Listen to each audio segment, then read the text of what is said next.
Today's episode of the podcast was with a longtime friend and mentor for me, a guy called Daniel Lowry, who is a PT mentor, a coach, a gym and business owner who operates out of Hobart. He spent a lot of time in Sydney in his early years in the fitness career after being in the military, which is in many ways what seems to have molded him into the way that he handles and operates things today. So tune in for a conversation all about business, fitness industry trends, and just how that has evolved over our times in the industry.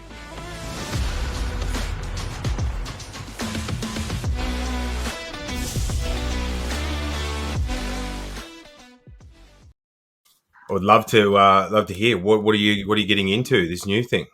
So I've partnered with a doctor who's been a client of mine for about 7 years. Yep. And he approached me last year about doing a concept with him. I'm sure you've heard of all the weight loss drugs, Ozempic and all that stuff.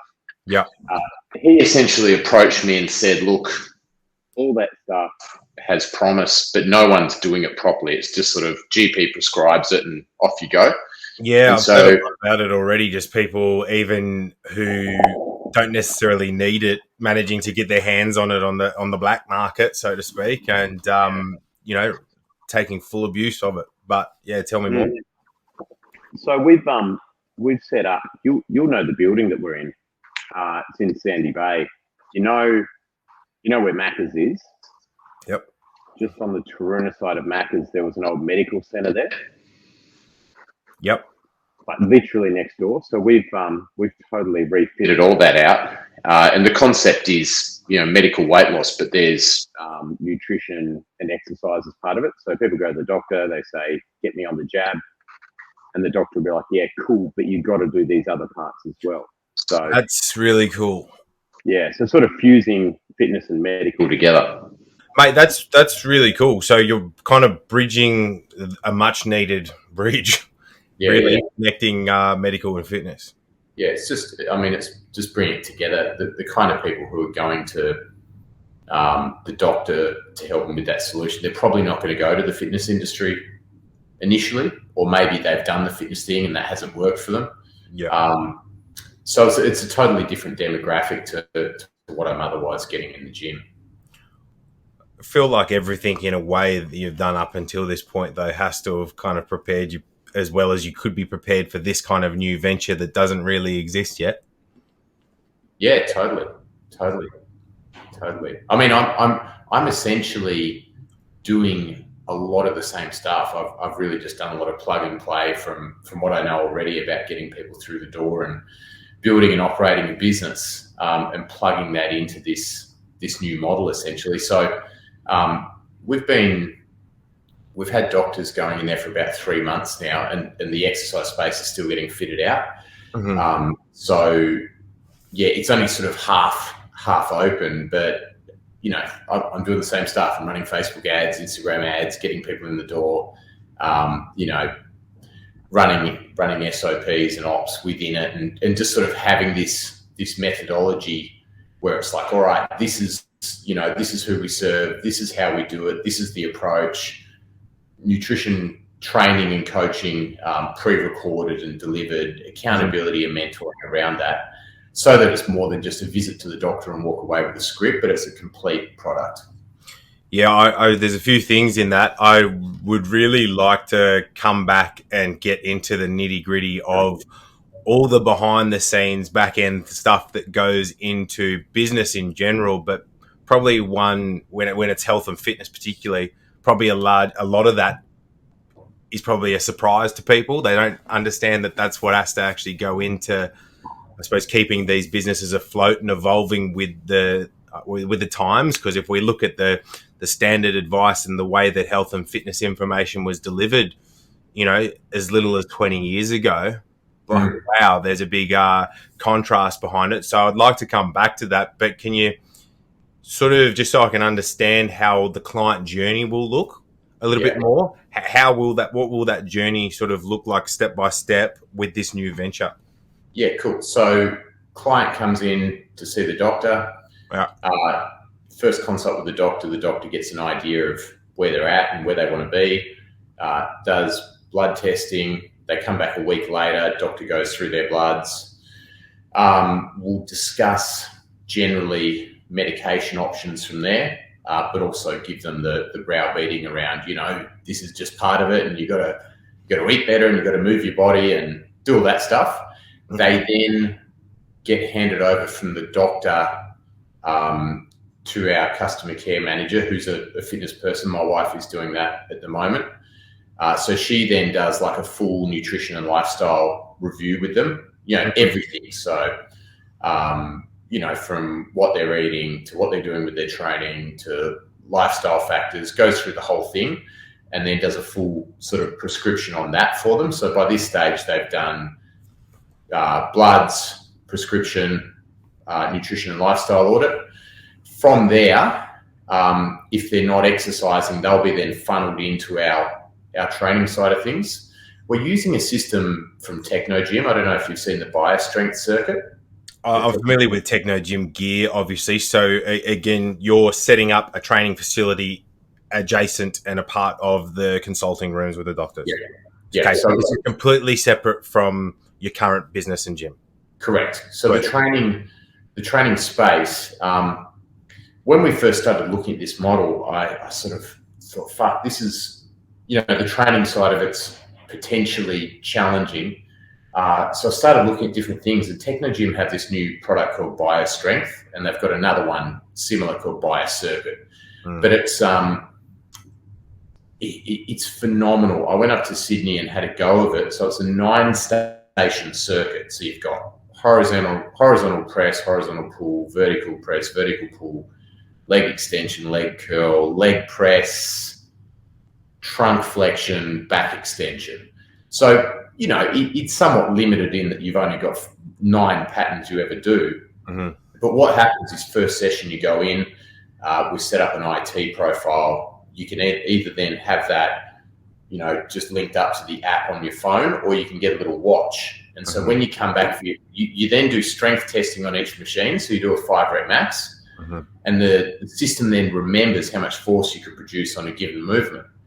When you come back for each session thereafter, you scan in on a machine and it remembers your force output and it sets the resistance for you. It also, in that testing session, measured your range of motion and ability to produce force at different joint angles. Yeah. So you come back for a session, the trainer overseeing you will have decided which program you're going to do. So you can do power, maximal strength, hypertrophy. There's another program called tone, which is more metabolic. And the resistance type can change. So there can be... wow, this is pretty elite new tech. It's phenomenal, man. Like when I went and tried it out, I was blown away by how good it was. I thought, this will be like just sort of generic circuit stuff, but it's far smarter than that. Regardless of what program you're doing, it's 35 seconds of work, 45 seconds of transition, and it takes 22 minutes to do a session. And you're thinking, how can that be a session? But when you do it, man, I can say that for sure. It feels like an hour. Like I felt crushed after a workout on it.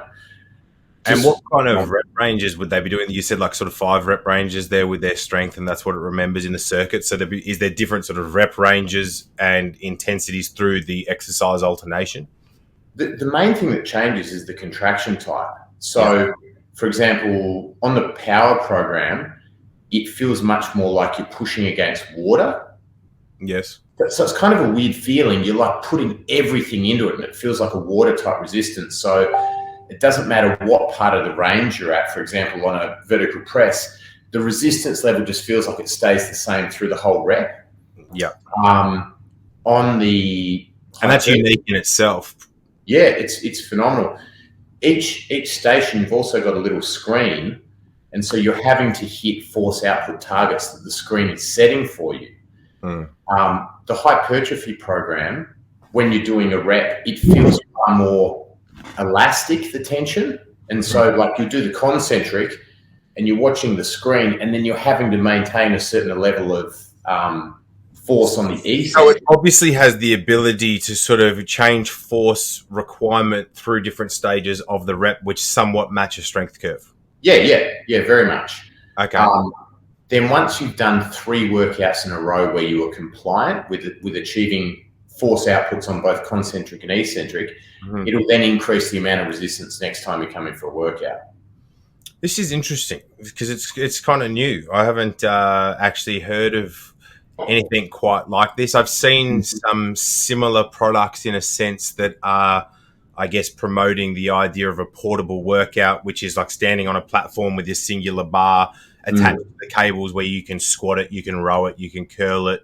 And it seems to have a similar resistance profile to kind of what you've explained there. But before probably maybe some people listening in the training community start to get their hairs up over the sort of nuance which is involved with it, I think we need to sort of hash that for a particular demographic, which is obviously somebody who's not maybe had the greatest relationship with exercise, health, and fitness their whole life, while also triggering a light bulb as an athlete in my mind to be able to, I suppose, work with that data seems quite cool. But you can tell that, again, if you can get somebody consistent and compliant, and that goes across their nutrition, their lifestyle, and basic movement, that's a positive thing, and it's hard to argue against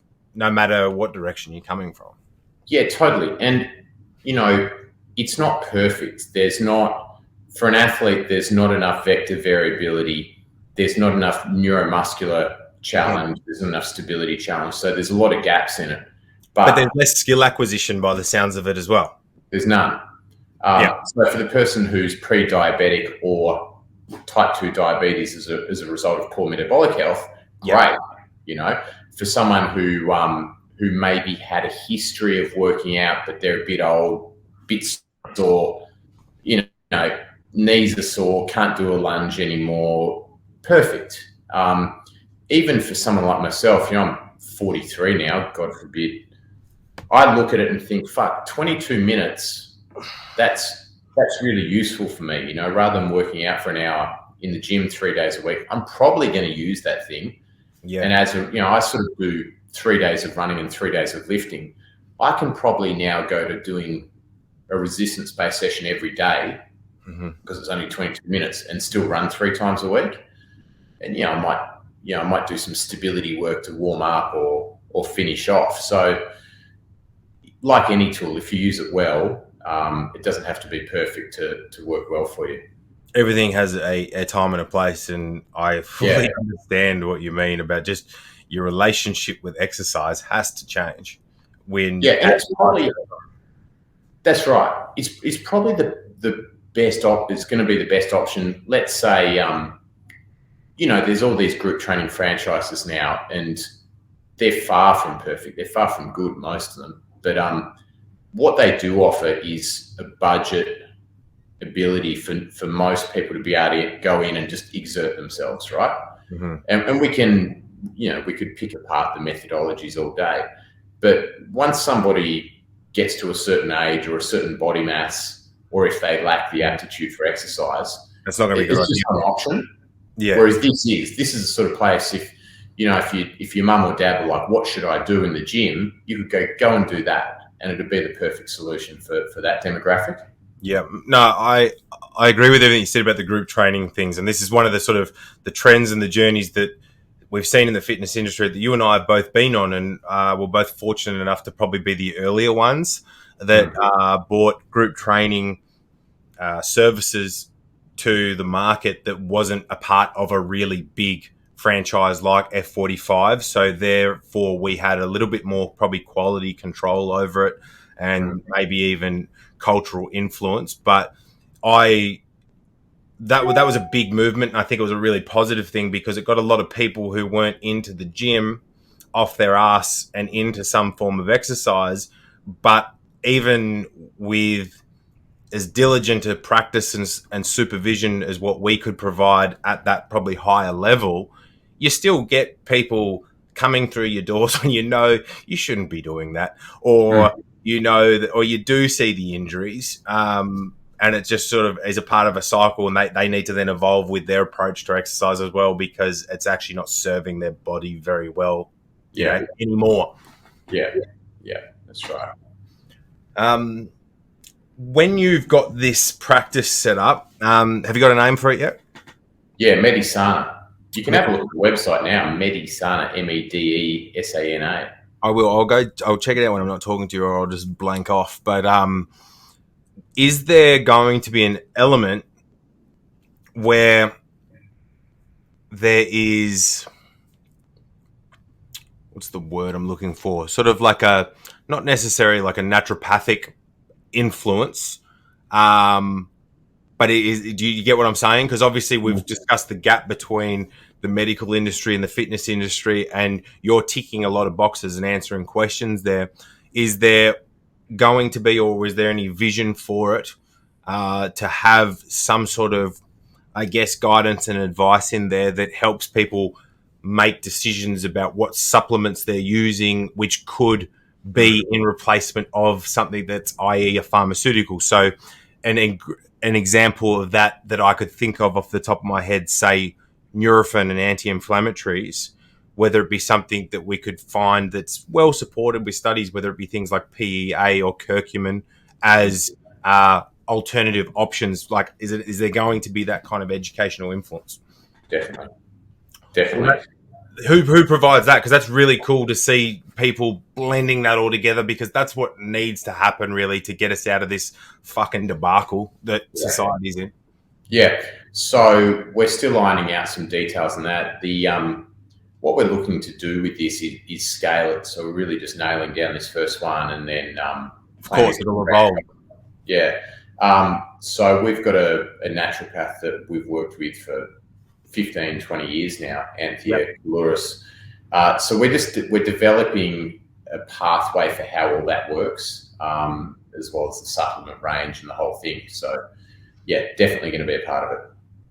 That's very cool. I shouldn't be so much surprising for me and you, but I hold similar sort of ambitions and visions to collaborate with these, I guess, other fields of practice to bring about better health outcomes one day as well. It's really what I believe the future of health kind of needs. But as I said, not really, shouldn't be surprising given that I've mirrored a lot of what you've done over the years as well. And people listening might not, probably don't know that. But Dan, you were and I referenced it more than once, and have on your podcast before, that you were the kind of the first guy that gave me some influence and direction beyond just exchanging time for money with the PT background. And really, to be honest, man, when I look back on it, is you always had a lot of confidence in me, and you always had you believed that I was going to achieve good things in the fitness industry, which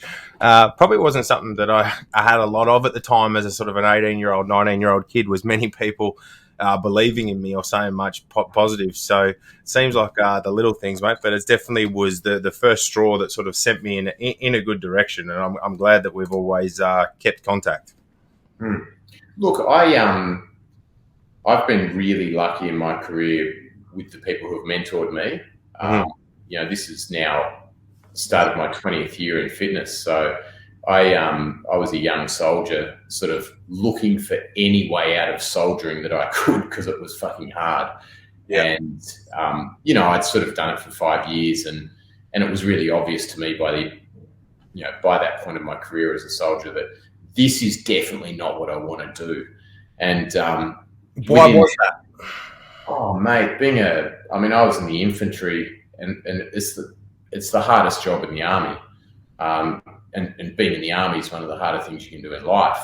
And, I'm not even talking at this point being in any sort of serious combat situation. I went to East Timor twice, but that was a fair bit less than what we expected we were going into. It was still good. It was a good experience.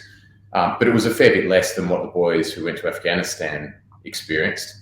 And so I was fortunate that my career direction changed well before the Afghanistan tours started. but I just knew I didn't want to be sleeping in the dirt, carrying a heavy pack and being a career soldier. So I sort of, was looking around within the army thinking, okay, what else could I do? And physical training instructors lived a charmed life in the military. They didn't go bush. They basically just made a living out of training soldiers and getting them fit. It was just very hard to get into, but I was fortunate enough to get into that and get my start in the fitness industry in that position, which was probably a better grounding than what most trainers sort of get. It's a longer course to get qualified. You get a lot more information. And so that was 2003 that I did that, which feels crazy to think that that's 20 years ago. But it was a great foundation, a great base for me starting in this industry, that's for sure. So that kind of answers my question then, as I guess probably what influenced maybe your mentoring of PTs, because you said it yourself, you've obviously you've had some mentoring by some really good coaches, and you do a lot of PT mentoring yourself, and that sounds like it's only natural given probably the military background. Like that would have given you that experience to probably be a little bit more disciplined, be a little bit more responsible about probably just the practices that need to go into running a successful business. Yes, I mean, when I started off as a trainer in the army, the guys that I was working for and under, guys and girls, there were some female trainers as well, they were just so knowledgeable. A few of them in particular, I just remember thinking, God, how will I ever know as much as you? So one of my early mentors in the army was a guy called Clay Baker. And this guy knew everything. He knew the breaking strain of an ASICS shoelace. And he used to spiel all these facts of physiology and training effects. And I just used to sit there in awe and think, God, how will I ever remember this stuff? And how will I ever remember as much as you? And he was really a really good leader, really stern. Like you didn't want to mess up. You didn't want to get in trouble. Yep. You always wanted to do a good job, which is what I needed at that point, because I was a bit wild at that age still. So he was someone who taught me a lot, and there was a few other guys around at that time who I learned a lot from, and I just always remember being so appreciative of being around these guys and what I learned from them, and how quickly that moved me ahead. And so it always sort of stuck in my mind that whenever you see someone with enthusiasm, someone else who wants to make a go of it in fitness, you have that responsibility to do that. I think I left the army in 2006, and I was in the system with Fitness First from 2006 till about 2012. In Sydney, yeah?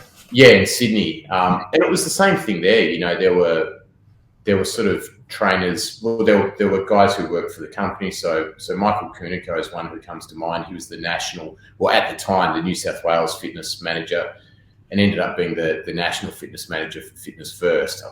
I ran into him last year. He's working with another group now, but he was someone else who he sort of exposed me to a different style of leadership. I was very used to that authoritarian, hard-ass military leadership, and Michael was probably the first guy who showed me you can be an effective leader without being like that. And there were other guys around the system in Fitness First who I learned a lot from, as a trainer, but also business-wise as well. There were some good operators. And so it always just stuck with me. Whenever you see someone who's enthusiastic or wants to learn from you, be generous and give them your time and give them your knowledge without expecting anything in return. Because that's certainly what I got, and I was the beneficiary of that.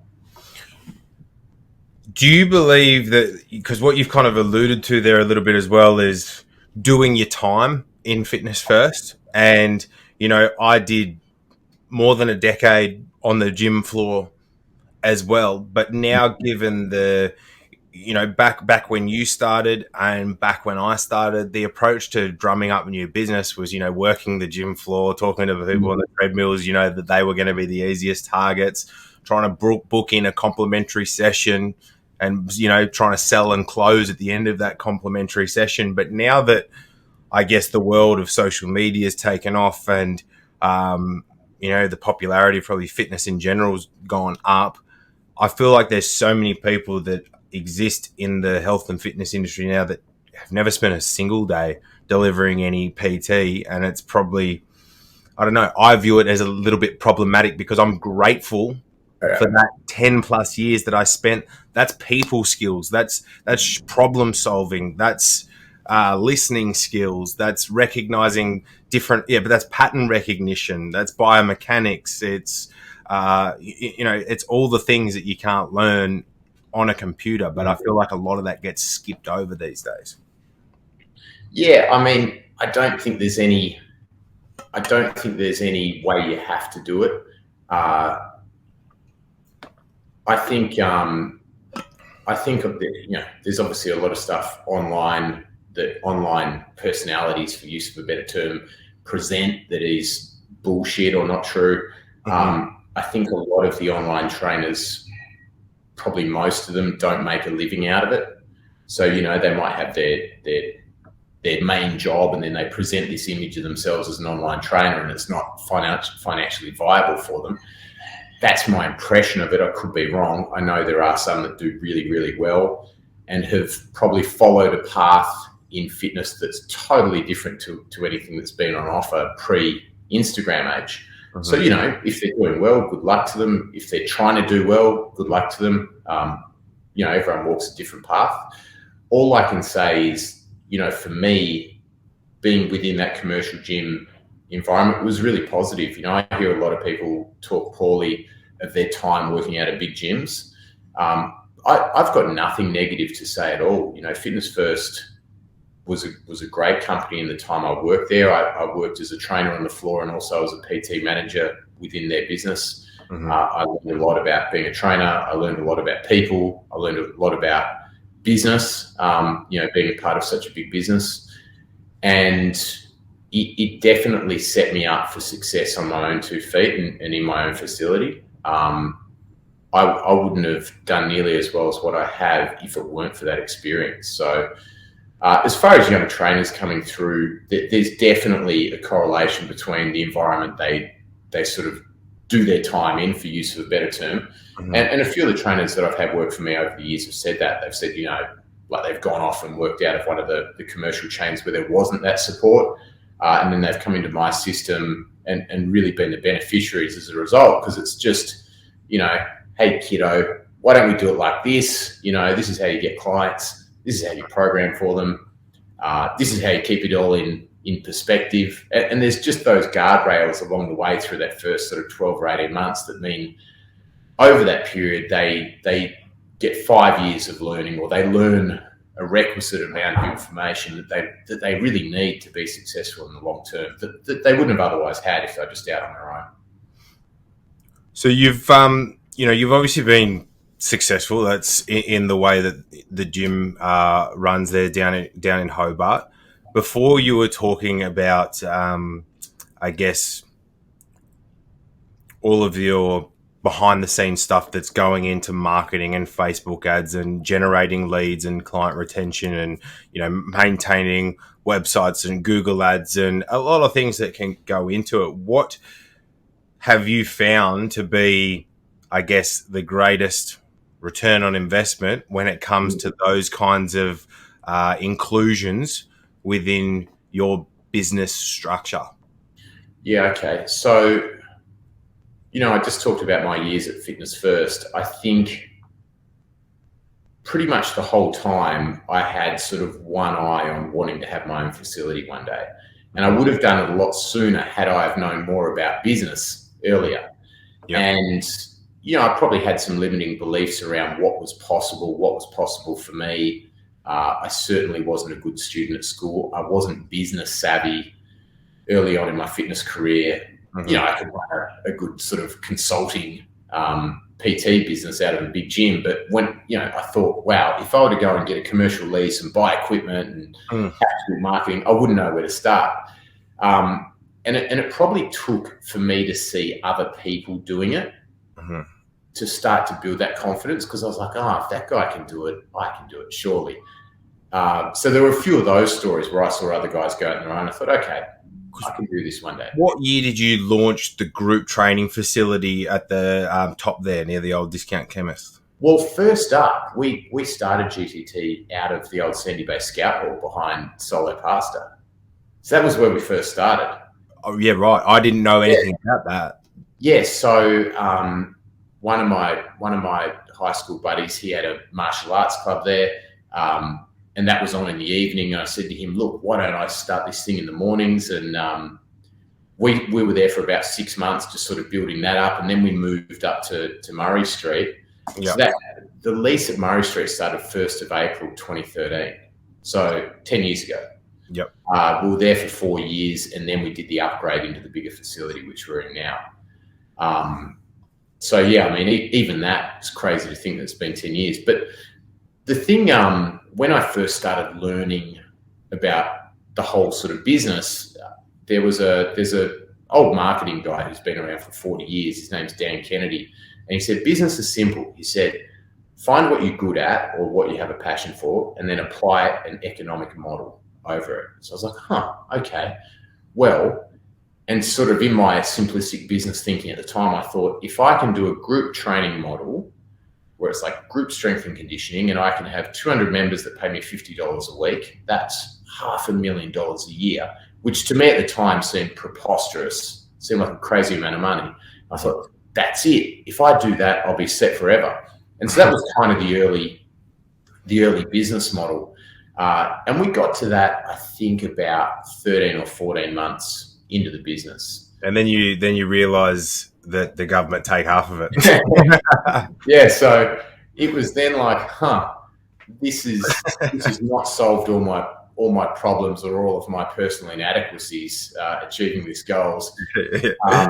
And so then it sort of became a process where I was continually enrolled in some sort of mentorship, business coaching, sales and marketing coaching. And over the course of, the next 5 years, I really learned a lot, to the point now where it's kind of as complicated as all that seemed to learn. Now it seems quite simple, and it's just understanding that, if you've got a certain revenue target for your business, which allows you a certain amount of personal income, there's just all these things that you have to do to get it to here. So, you've got to get your member number there, which means you've got to have a certain amount of new members each month, which has to be more than the amount of people leaving. So if you can influence those two things and, make the new members coming in a lot more than the existing members going out, you eventually hit that income goal that you have. And it's really just scheduling and assessing the behaviours that go into influencing those two things. Probably the person I learned the most from was Alex Hormozy. I was in his coaching program for about 3 years, and even worked for him as a coach, coaching Australian clients for about a year. Mm-hmm. And just working within that organisation, I learned so much about how to run a business. That guy's probably the best at it in the fitness industry. That's cool. I think, I've even found myself, like, you sort of touched on creating an economical model, right? Mm-hmm. And I feel like we're in interesting times where everyone's being forced to really look at where they are spending their money. Mm-hmm. And then I guess you combine the increased, interest rates, inflation, and then just even the movement of technology and AI, that there's just going to be a lot of almost like an exponential shift on how things are run and operated from a business side of thing over the next 5 years. Like, even myself right now, and I feel for the guys, is whether it be people that manage your websites for you and they upload your WordPress. But the reality is, through something as simple as Fiverr, which you might have even been one of the people to tell me about Fiverr all those years ago, there's people offering you those same skills internationally for $30 an hour instead of $100 an hour. You know what I mean? So when it comes to upskilling, for sure, I've found that transitioning from, I guess, making my money in the business as a fitness exchange and working on that business, it's only really just starting to even click for me now about what that actually looks, and building teams around you and being as diligent with those budgets and numbers and time allocations, because again, in many ways, I've kind of just followed my nose a little bit, and I'm only starting to grasp, I guess, these important principles of business now, which is the must do thing if you want to step up in scale. Yeah, you got to be agile. I mean, I think fitness will be. I mean, everything's going to be influenced by AI, but the one thing AI can't do is service. So if you're good at service, you're always going to be okay, and there's no real point wasting any bandwidth on worrying about AI. I mean, I'm using it a lot already, just with writing content and essentially getting it to do stuff for me that just saves me time, whether it's writing emails or whatever. That's my point. You have to be, otherwise you fall behind. And I feel like there's a lot of things that kind of even exist that are necessary for us to run our businesses right now the way we do, that we'll probably wean out a little bit as time goes on. Yeah, and you don't even have to. People are worried that AI is going to take jobs, and it'll take some jobs. But I think what you'll see more of is the best people in jobs, or the most productive people in any career, are the ones who leverage AI. Yeah, for sure. For sure. And hopefully what that does is, whether it be people like you and me, for example, that can then scale a business which create job opportunities. Yeah, exactly. And it's no different to, talked a little bit before about how I've been in the fitness industry for 20 years now.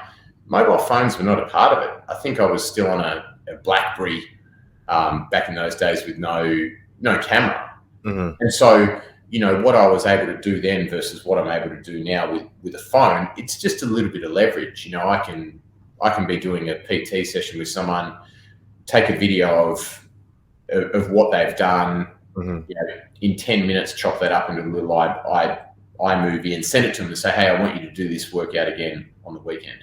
So, it's those little improvements that technology allow for, and those bits of leverage, because that's a value add, right? I'm giving that person more value than what I previously could. And so I just see every technological advancement as an opportunity for us really to be better at what we do. Oh, I couldn't agree more. Like, it makes my business so much more efficient, and even though I might not be utilizing as much of my time, the outcome is no different. And I think that's the thing some people that are in the industry need to come realize, that people don't really give a fuck about how. They care about the result. And I love the example of that someone used when I was having this discussion, in that you can go to the dentist, right, and you get a crown. And a crown will cost you a couple $1,000, and you're in the chair for all of about 3 minutes while they glue it in. So you're like, geez, that seems a bit expensive, like $2,000 for 3 minutes work. Well, I can sit here with the tools in your mouth for an hour if you'd prefer, if that'll make you happier. Absolutely not. You're there to get the crown. Yeah, exactly. People buy outcomes. Exactly. People buy the holiday, not the plane ticket. Yeah, exactly. That's another, probably a simpler way to put it. Yeah. Mate, obviously in the, I guess, description of the new business venture, that is a Gen Pop inclusive target, but you've really made Gen Pop, I guess, your target for a lot of your messaging and sort of business structure. Tell me a little bit about, I guess, where you think Gen Pop people are maybe going wrong or getting lost in the clout that exists on social media. I think more so than the clients getting lost, I think it's probably trainers getting lost. And this is probably, I think your career as a trainer, it's kind of like a microcosm of your life. When you're early on in your training career, generally we tend to be people who have an aptitude for strength or fitness or, that realm. And we have this real enthusiasm for training when we start out that might lead us to gravitate more towards maximal expressions of any one thing, whether it be, doing powerlifting or bodybuilding or whatever it is, or CrossFit, and you're sort of all in and passionate about that maximal expression. And so as a result, what do your Gen Pop clients get more of? They get more of that. And my experience of it is that, that you can choose and take the appropriate things from those practices for Gen Pop, but Gen Pop really, it's about general fitness, and they need balance. They don't need huge amounts of volume. They don't need heavy loads. As a general rule, they need to get a bit stronger. They need to put on some muscle. They need to improve their work capacity. Sub-maximal aerobic work is good. And so it's not the stuff that excites you as a young trainer, right? Because you want to do really cool stuff. And so I think for me, just over the course of my career, I wouldn't say that the passion has worn off for training, but just through my own journey through training, my training is very different now to what it was 10 years ago. And that gives me a perspective when I look at it for Gen Pop, and I think, well, when I was 30 years old, I was probably exposing people who were 43 as I am now to a style of training that was more aligned with what I was interested in.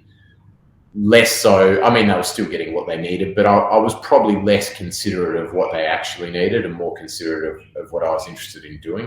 And so over time, my approach has definitely mellowed and evened out, even from the perspective of what we dish up to our team training program at GTT. One of my trainers now programs that whole thing, and in all honesty, he does a much better job than what I did, because he's got an allocated time block to give it attention, and he just brings a more balanced view and approach to it. So I think that young trainers in particular, and trainers who are a bit newer to the trade, they probably just need to rein themselves back in and understand that, if someone's in their 40s or 50s, hasn't done a lot of training, hasn't spent a lot of time in the gym, and doesn't move that well, they're probably going to need you to water things down a little bit and have more of a balanced approach. Yeah, for sure. I think bodybuilding's definitely probably been that biggest influence there. It's like, people don't have the time to sit there and do their bro set of 8 to 12 and then rest for 2 minutes, and they get out of a full 45-minute session where they've had 3 or 4 exercises with 3 sets, maybe 1 hard working set, all on a singular muscle group. It's completely unnecessary for that person who's an accountant and has 2 kids and is lacking a little bit of energy and has some high stress, Yeah, but I mean, I agree. It doesn't need to be a total departure. I mean, if I were to typify how most of my general pop clients train with me, it's bodybuilding-esque. Most of them, it's strength-based. Yeah, it's just as it should be. Yeah, a lot of A1, A2, push, pull, upper, lower. Using the time. Of course, reps, 8 to 15, shorter rest, get them sweating, get a pump, get them out of there. No, I agree. But you can, as you even said, with the A1s and the A2s, and it might even be an A3 in there, but they're often different body parts so that you can keep them moving, and it's not necessary. It's a bang for buck exercise, most likely, rather than a particular cable angle to target the rear delt of a physique that needs a lot more than the rear delt. Yeah, you sort of think, oh, maybe I'll do that one for the rear delt, and then you sort of look at the client and you think, I could teach you that for the next 5 years. You're still not going to get the angle or the feeling right. So, or you might have a massive rear delt under there, but we can't see because you're at 35% body fat. Yeah, exactly. So, it's certainly something. I mean, if I look at the last 20 years, when I first started in fitness, we all went running. Like, you'd go running every day, and then you'd lift some weights in the afternoon, most afternoons, and it was sort of like bodybuilding-esque. In the army, we used to do a lot of push-ups, a lot of dips, a lot of lunges, but then we'd go and, pump dumbbells and barbells. And then there was sort of this period of time in the sort of 2004 to 2010, where every single trainer was either doing Paul Check courses or Poliquin courses, and that was sort of the two things you could do. And people generally, or trainers generally, fell into one camp or the other. You know, if they're a Checky, they're sort of every exercise is integrated, functional. You know, you're doing a single leg, single arm cable push with one foot on a Bosu ball, or if it wasn't like that, it was like, oh my God, that person's not training properly. And if you're a Poliquin devotee, you were doing 10 by 5. And so there was this real sort of... I love them both, to be honest. Yeah, same. I mean, I did courses with both those guys, and got a lot from both of them. And I think the hardest thing for a lot of people was if they didn't have a good base in training themselves, they go into those courses and they're getting told, this is how you train. I felt fortunate enough that my base knowledge was good enough that I could sort of look at it and go, well, I'm going to take a bit of that and a bit of that and a bit of that.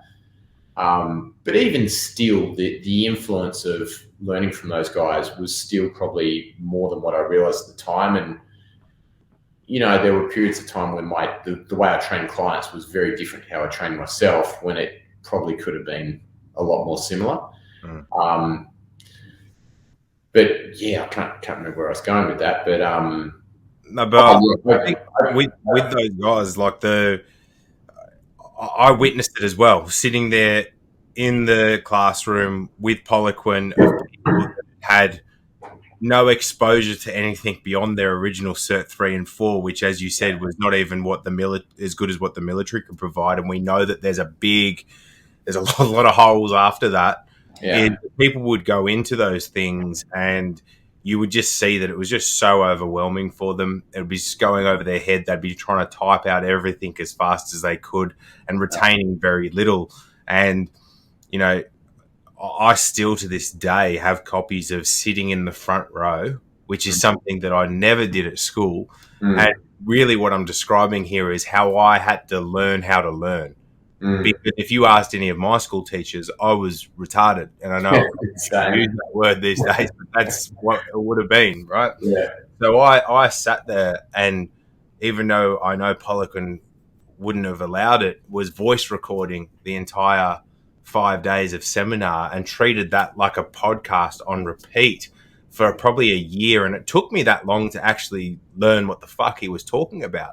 And if only I already had some of that information and could have asked better questions in the moment, it would have been even more valuable, like you said, that you didn't kind of realize how valuable it probably was at the time, even though I definitely felt the aura of, you know, Charles being there in the flesh, given the reputation that they kind of held and the influence that they have had. But again, I'm fortunate that I'd had some introductory teachings into that space of, let's call it holistic health, about how digestion works and the nutritional sciences and whatnot before I went there. Yeah, it's funny what you say about your time at school. I think 80% of the fitness industry are like that. Most of us end up in this industry because we just weren't either, you know, our learning styles just weren't aligned to the school system, or I think for me, my brain was just not wired for learning. I just wanted to play cricket and footy and be a nuisance and run around and climb trees and eat buses and I was very physical as a kid, you know, and it wasn't till sort of my early 20s that all of a sudden my brain just, it felt like it changed over my early 20s and became far more primed for learning. But both those guys, I don't know if many people know this, but Paul Check and Charles Poliquin were really close at one point, and they were involved in some consulting with the Chicago Bulls. There was a famous strength coach who worked at the Chicago Bulls called Al Vermeil. And so they were kind of like Al's little lackeys for a while, and they interned under him. And they were all buddy-buddy. And in the early days of Paul's courses, he used to reference a lot of Charles's stuff on strength training. And then somewhere along the line, I think a falling out happened. One of them was jealous of the other, or I don't know which way it went, but all of a sudden they were mortal enemies, and then they started picking apart each other's methods. And I think the real value in all that stuff is, doing the courses, trying stuff out, and then being able to put it in context and say, well, I could use, the 10x5 slow gains method. I could use that for this client. But for this client, I'm going to do some more integrated stuff, just because they need to spread that load out over the whole body, because maybe there's one control area, one joint that's not ready for axial loading. So learning how to look at people from the perspective of, okay, I've got all this info and I've got all these methods and I've got all these tools. Which ones am I going to draw for this person? But yeah, there was sort of that period where those guys were the gurus that everyone looked to, and then I think as trainers in the industry went online more and started researching more, you then had all these other gurus come through. So I mean, Mike Boyle and is it Eric Summerfield, or there's a whole heap of American guys that was sort of the early fitness bloggers and started putting out a lot more diversity of information. And sort of 2010 to 2015, there was this real golden age of like massive volumes of fitness blogs, where I just saw a lot of really good content, good articles, good in-depth articles coming out. And that sort of... I remember it was simplyshredded.com when I started out. But those guys did unbelievably well, entrepreneurial. Like, have made a heap. But I remember that being one of the blogs. And obviously, like, there was T-Nation and there was bodybuilding.com. And I remember there was all the blogs and emails. There was, another good example is Greg Knuckles. He's a powerlifter, but also an exercise scientist. He had a really good blog. And I feel like a lot of that stuff receded as more people went onto Instagram and short form content became the thing. It was almost like, the fitness blog was like, what's the point? I'll make a TikTok about this, or I'll make a shorter video, because the attention span didn't seem to be there anymore. Do you know what, though? I think it's coming back. I wouldn't be surprised. I mean, long form's great. I love listening to podcasts. I think we're all sort of becoming aware to the perils of scrolling too much and that's my point, right? So even as somebody who participates pretty regularly on social media, and I definitely treat my social media more as a business media. Like, I see it myself. I don't have the patience to read your shit. Yeah. I don't really care. I try very hard to not spend much time in that scrolling sort of rat wheel that you can get lost in. And so it's kind of like, even on that big list of social media, I've got a couple people that I really like, and you watch their stuff. But I've found that, like, if I really like them, I'm now involved in their business circles, which probably do have email threads. And because and I'm trying to implement this now within my own business, because we've essentially created a database over our years of fitness. And within that database, you have the people that are actually potential customers or have been customers or are most interested in what you've actually got to say. And within that gives you, I guess, the opportunity to maybe be a little bit more transparent or vulnerable or honest and direct in whatever it is, the message that you feel passionate about putting out. So, yeah, as much as I think attention spans are getting shorter and shorter, I still think the opportunities, and there is an appetite for, more in-depth personal blogs and longer form videos to the right audience.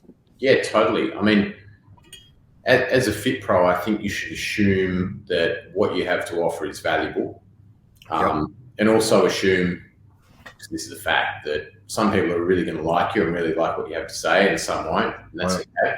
So just be you and just publish what you actually think, and just do that layered approach. Have your podcast, write a blog, repurpose that for an email, and then turn it into a Facebook or Instagram post as well. And you can sort of have that multiplier effect without having to do a heap of different stuff. It's just the same themes and just delivering it through different channels.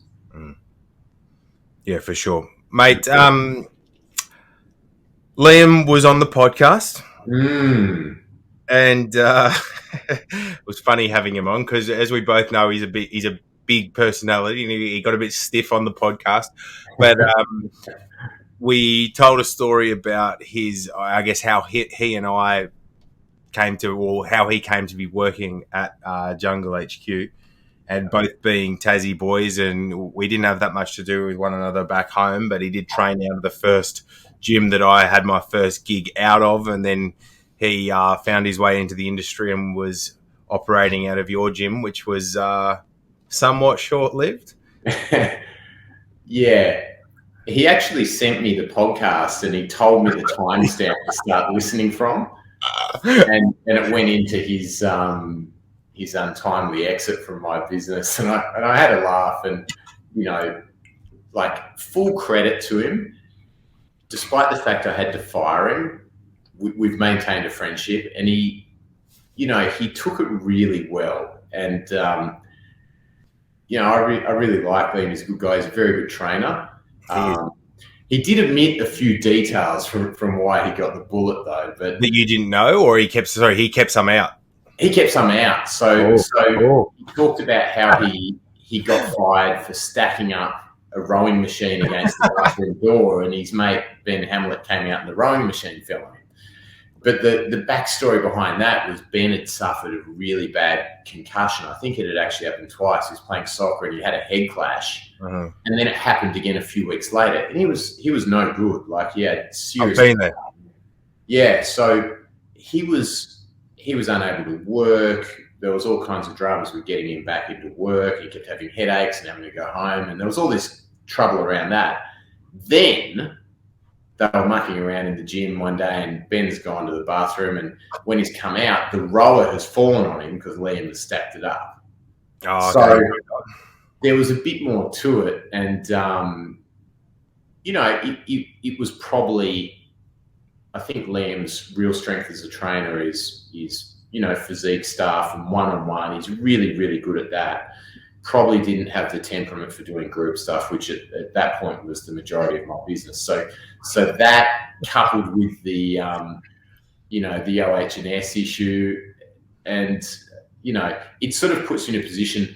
There's this funny thing that happens where I was, as a young man, I was silly as a wheel. I would have done that myself. I did a lot of silly stuff. Mm-hmm. People who knew me 20 years ago would hear about me firing someone for being irresponsible and just be like, what? How can you fire someone for being irresponsible? I did a lot of dumb shit. It feels very different, though, when you are the one responsible for that business and understand what went into it.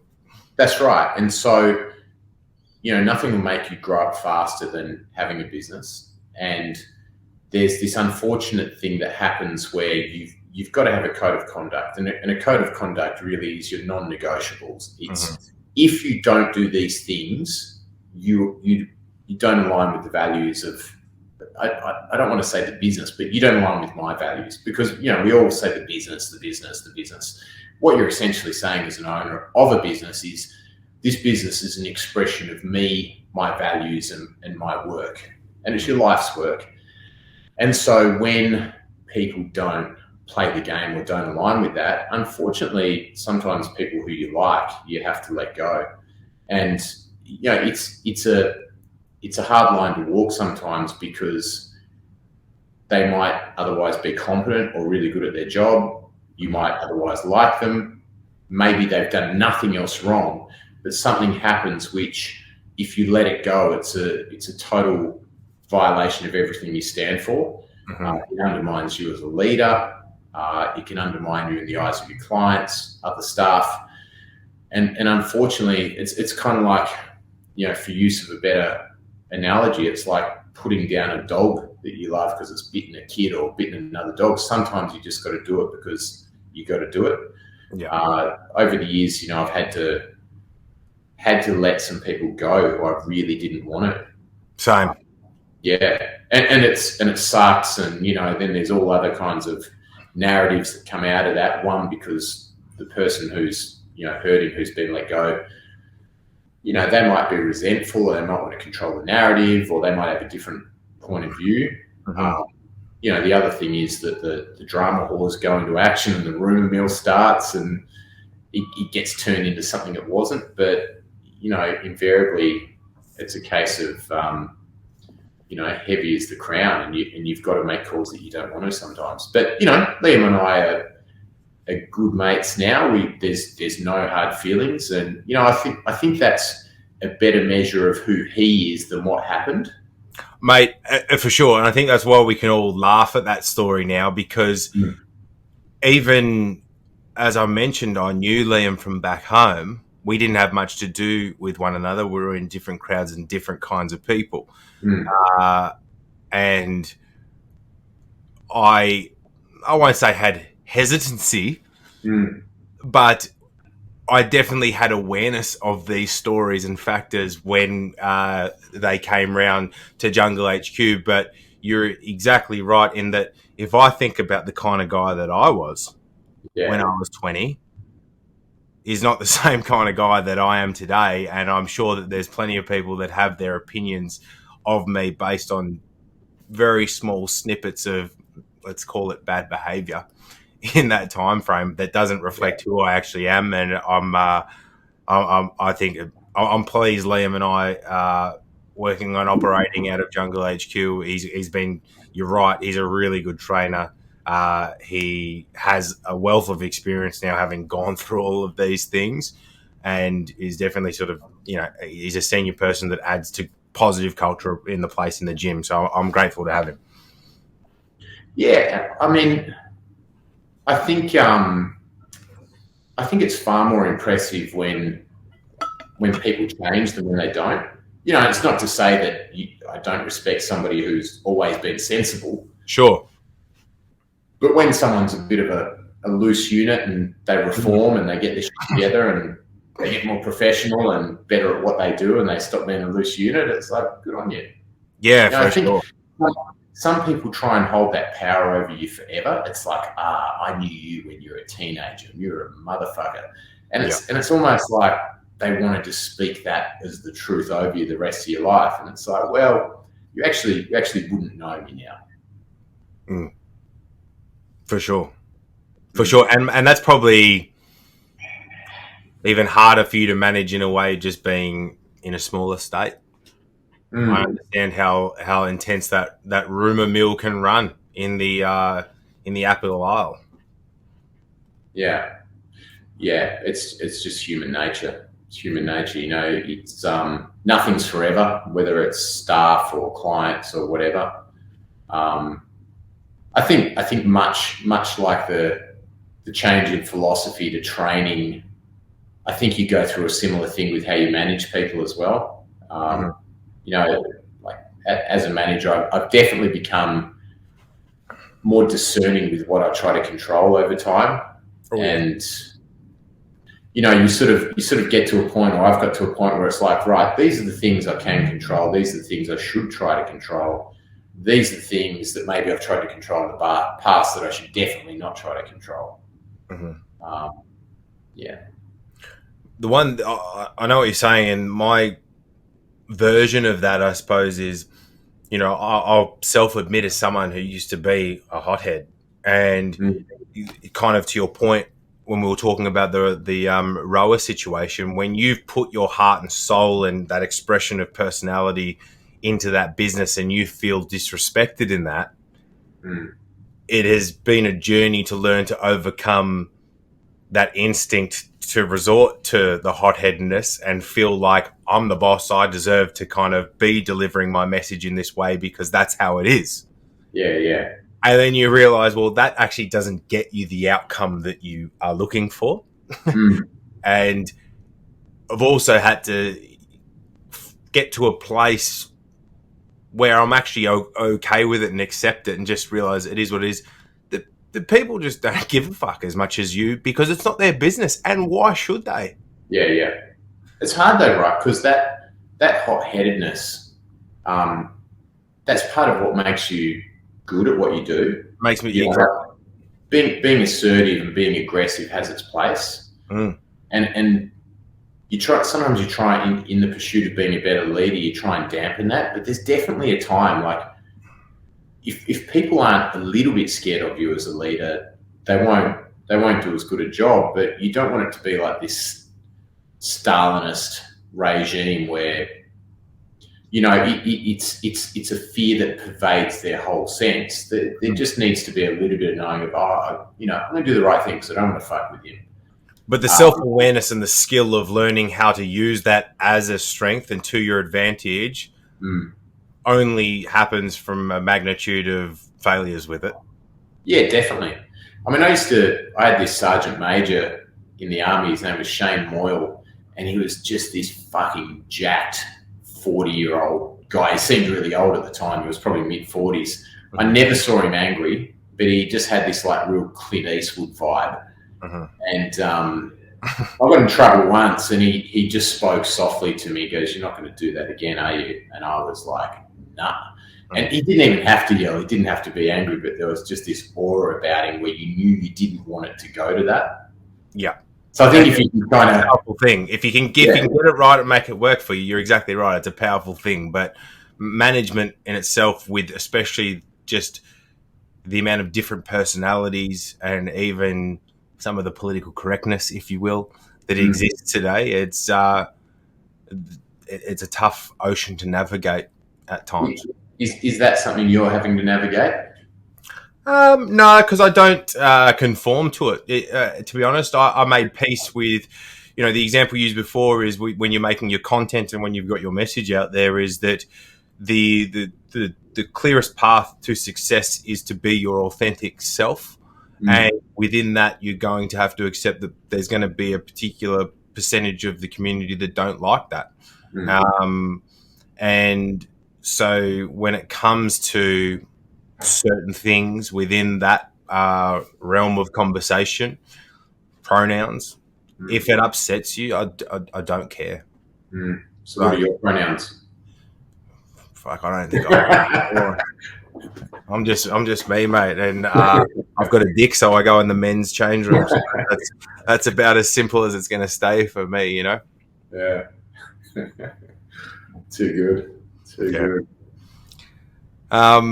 Mate, it's been real good to catch up with you. Thanks for giving me your time to come on. It's good to hear that obviously all things are going well with Go Team, and it's good to hear that the new venture is on the rise, and that sounds really promising and something that the industry needs. So again, I always appreciate that. I know that a year might go by. Sometimes it's probably been longer, sometimes less, but the phone calls have always been welcome, and it's good to chat, man.